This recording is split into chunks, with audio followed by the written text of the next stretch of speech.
Bonjour à tous, j'espère que tout le monde va bien. J'aimerais continuer l'étude sur le catéchisme de l'Église catholique, celui de Spirago. On est rendu au point 7. On va parler de l'absence et perte de la foi chrétienne, comment cela peut survenir. Donc commençons avec un signe de croix. Au nom du Père, du Fils et du Saint-Esprit. Amen. La foi chrétienne est le chemin du ciel. Tous, hélas, ne s'y trouvent pas et marchent dans de fausses voies. Premièrement, non pas la foi chrétienne, les hérétiques et les infidèles. Les hérétiques sont ceux qui rejettent opiniâtrement telle ou telle vérité révélée. Ceux qui détournent les autres de la vraie foi se nomment hérésiaques. Les hérésiarques sont les mythes qui rongent la robe précieuse du Christ, l'Église, disait saint Grégoire le Grand. C'est presque toujours l'amour-propre blessé qui fait naître les hérésiarques ou les hérésies, selon saint Irénée. Les principaux hérétiques furent Arius, prêtre d'Alexandrie, qui nia la divinité du Christ et contre qui fut réuni le concile de Nicée en 325. Macédonius,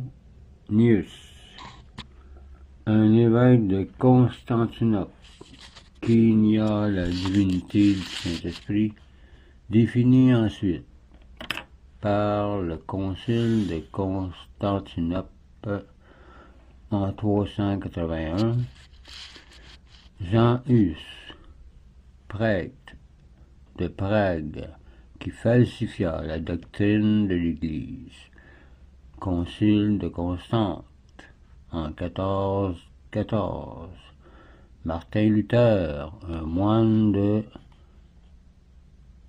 Wittenberg, qui attaqua principalement l'institution divine de la papauté et le magistère de l'Église. Concile de Trente en 1545 jusqu'en 63. Henri VIII d'Angleterre, mort en 1547, introduisit en Angleterre l'Irlande résista l'hérésie anglicane et persécuta cruellement les catholiques par haine pour le pape, qui refusait de dissoudre son mariage. Döhlinger, ancien professeur et prévôt du chapitre de Munich, célèbre par de nombreux ouvrages de haute valeur scientifique, fut aigri en plus de n'avoir pas été invité comme théologien aux travaux préparatoires du Vatican en 1870 et attaqua violemment, même après le concile, l'infaillibilité pontificale. Il fut excommunié. Il mourut impénitent en 1890. Döhlinger est l'auteur principal du vieux catholicisme. Les hérésiarques furent, hélas, comme on le voit, presque toujours des prêtres, ceux qui répandent de fausses doctrines ressemblent aux faux monnayeurs qui fabriquent de la fausse monnaie et la mettent en circulation. Ce sont des assassins détournant le voyage de la foi, le chemin du salut sur les sentiers qui conduisent à la mort éternelle. disait Monseigneur Swigger. Le Christ nous met en garde contre eux. Défiez-vous ou méfiez-vous, dit-il, des faux prophètes qui viennent à vous sous la peau de la brebis ou en vêtements de brebis, c'est-à-dire qui flattent par de belles paroles et qui intérieurement sont des loups ravisseurs, pleins de malice. C'est à leurs fruits, leur conduite, que vous le reconnaîtrez, disait-il, dans Matthieu 7, verset 15. Quelle ordure n'a pas proféré Luther, celui qui a parti le protestantisme? De combien d'injures n'est-il pas l'auteur? Cela seul est une preuve du défaut de mission divine. Il en est de même chez d'autres prétendus réformateurs. Pour eux, il ne s'agit jamais de la pureté de la foi, mais de la satisfaction de passions basses, l'orgueil ou la sensualité.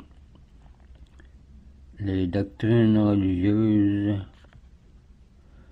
sont le prétexte derrière lequel ils poursuivent leur but coupable. Ils ne sont pas sincères, ils sont là souvent pour l'argent. Ils cherchent toujours à exploiter le côté faible de l'humanité, de la personne. Luther livre par exemple aux princes les biens de l'Église et délivre les prêtres du joug de la chasteté, etc. Ils sont ce que fut le serpent près d'Ève. Ils tentent. On peut compter au nombre des hérétiques les schismatiques aussi, les séparés, qui, à proprement parler, refusent seulement de reconnaître le chef de l'Église, mais qui en outre tombent toujours dans l'hérésie. Sont schismatiques, par exemple. Premièrement, les Grecs non unis, ou les orthodoxes, qui en 1053 se détachent de Rome à l'instigation de l'ambitieux patriarche Michel Cérulaire. Deuxièmement, les Russes qui se séparent de l'Église grecque en 1587 et qui, depuis 1721, sont aux spirituels régis par le tsar. L'Église a toujours considéré l'hérésie comme un des plus grands crimes. Et si un ange du ciel disait Saint Paul vous annonçait un autre évangile que le nôtre, qu'il soit anathème. Bon, Galates 1, verset 8. À quoi Saint Jérôme ajoute que toutes les impiétés, l'hérésie est la plus grande. Les hérétiques sont exclus de l'Église et c'est une peine dont le pape seul ou ceux qui en ont reçu le pouvoir peuvent absoudre. Disait Pie IX, chapitre 12 en octobre 1869 plutôt. Celui qui par une ignorance excusable vit dans l'erreur n'est pas hérétique devant Dieu. Celui par exemple qui a été élevé dans le protestantisme et n'a jamais eu l'occasion de s'instruire sérieusement de la religion catholique n'est hérétique que de nom, car c'est pas de sa faute s'il est protestant. qu'il est né dedans, car chez lui, il n'y a aucune adhésion opiniâtre à l'erreur. S'il est dans la disposition de croire tout ce que Dieu a révélé, il est orthodoxe, disait saint Augustin. Il n'est plus hérétique. Que celui-là n'est un voleur qui retient de bonne foi le bien d'autrui. Les incrédules maintenant, deuxièmement, sont ceux qui ne veulent croire que ce qu'ils perçoivent par les sens ou peuvent comprendre par leur raison. Thomas était incrédule, il ne voulait pas croire à la résurrection avant d'avoir mis ses doigts dans les plaies des mains et sa main dans le côté du Christ. Voir Jean 20, verset 25. Beaucoup d'hommes lui ressemblent.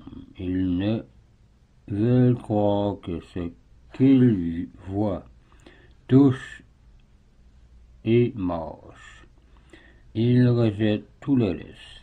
L'incrédule, dit saint Jean, Chrysostome, est un terrain sablonneux qui ne rapporte rien, malgré l'appui qu'il reçoit. L'incrédule outrage son Dieu, comme le sujet outragerait un souverain qu'il refuserait de reconnaître tout en le sachant légitime, disait l'Écume. Et d'un autre côté, que de choses l'incrédule est obligé de croire pour ne pas croire, disait Clément Hofbayer. L'incrédulité a très souvent sa source dans l'immoralité, comme j'ai déjà dit. Le soleil se reflète dans une eau limpide et tranquille, mais non dans une eau bourbeuse. Il en est de même de la personne. S'il est de bonnes mœurs, il arrivera facilement à la foi, mais la personne sensuelle ne percevra pas ce qui est de l'Esprit de Dieu, comme c'est marqué dans 1 Corinthiens 2, 14. Un miroir terni ne reflètera que mal ou pas du tout. L'âme est un miroir, disait saint Maxime, qui doit être sensible à la lumière divine et qui est incapable de refléter les vérités de la foi quand elle est ternie par le vice ou le péché, surtout mortel. Ce serait tout pour cette vidéo. La prochaine fois, on va passer au point 2 et on parlera de on perd facilement la foi chrétienne. Premièrement, quand on est différent vis-à-vis de la foi. Deuxièmement, quand on doute volontairement des vérités de la foi. Troisièmement, quand on lit des livres ou des journaux hostiles à la religion. Quatrièmement, quand on se fait recevoir dans des associations anti-religieuses ou que l'on contracte un mariage mixte pour nous faire déroger de notre foi. Donc, je vous laisse là-dessus, je vous dis au revoir et union prière.